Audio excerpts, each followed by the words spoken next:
By introduction tonight, Paul began Romans chapter 12 with a powerful call to discipleship. And he said, because of God's mercy, we should offer our body as a living sacrifice. Our body as a living sacrifice. Not just our soul, not just our spirit.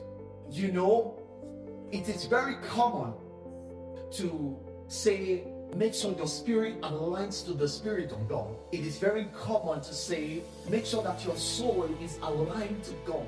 But sometimes you forget that our body also is expected to align to God. So Paul was given a call that you should present your body as a living sacrifice, not just your soul, not just your spirit. This is not a one-time act, but a lifestyle of worship. When you hear the word living sacrifice, what comes to your mind? Have you ever sat down to think about the word living sacrifice? How can a sacrifice be living? Every sacrifice is dead on the altar. In fact, what makes it a sacrifice is that it's dying. But Paul says, let us present our bodies as a living sacrifice. Now, why are we a living sacrifice? First, we are living because Jesus has died. Jesus has resurrected. So we are living. But now, our body, he says, we should bring it as sacrifice. Which means, in this physical realm, our body is expected to be dead. What that also means is that our body matters to God. And how we use our body reflects our devotion to Him. Your body is important.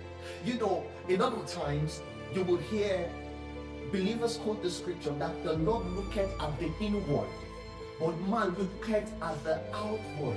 So sometimes it is misinterpreted to say that God is not concerned about what you do with your body. God is concerned with the heart. No, that is not true. The point where God is concerned with your heart is before you met Him.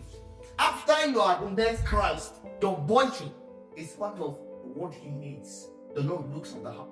So before God would pick a man, He looks at the heart. But after He has chosen you, after He has picked you, everything about you becomes His. Your spirit, your soul, and your body. So your body matters to God.